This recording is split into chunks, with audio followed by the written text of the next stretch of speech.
المجموعه بتاعتك برضو مش سهله، يعني انت عندك بالميراس البرازيلي، عندك بورتو، عندك انتر ميامي. الثلاث فرق دول كالحين. انا ما نعرفش غير انتر ميامي عشان فيها ميسي وسواريز وبوسكيتش وجوردي ألفا، ماشي. بس عندك بالميراس مش سهله، انت خسران منها قبل كده في كاس العالم انديه. عندك بورتو مش سهله خالص، الماتشات مش هتبقى سهله خالص. لازم الاهلي دفاعيا يطور من نفسه. هل هيلحق؟ الوقت ضيق طبعا. احنا كنا متوقعين، الناس متوقعه ان الاهلي هيظهر في كاس العالم للانديه بصوره جديده وتشكيل جديد، وصعب جدا ده يحصل ان يضيق الوقت. جايب مدرب جديد لسه ما عرفش اللعيبه وخلاص انت داخل كاس العالم للانديه، فاضل ايام قليله وتدخل.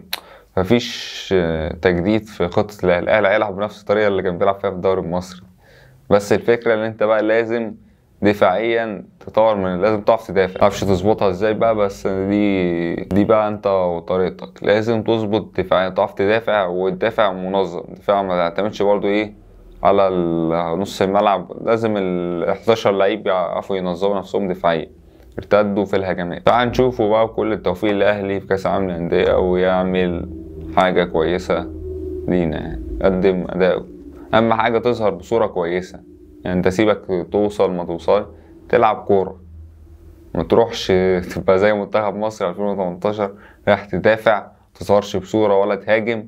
في الآخر كده كده انت النتيجة بتخسر برضه. يعني انت في فرق سرعات سيدي الرئيس. انت بتلعب لعيبة من مستوى آخر، وانت لعيب محلي دوري مصري، يعني مفيش احتكاك أصلا. يعني ايه بدنيا؟ يعني انت سيبك من فنيا والحاجة والمهارات وكده، انت بدنيا مش على الجريم أصلا. يعني انت صباح الفل تتكلم في ايه؟ وبعدين دي نهاية موسم كمان، وحتى لو مش نهاية موسم، انت لو بداية موسم في فرق في القدرات، فاهمني؟ ده اللي كنا بنتكلم عليه. وبالتوفيق للفرق العربية في كأس العالم للأندية، ونشوف بطولة إن شاء الله كويسة بإذن الله.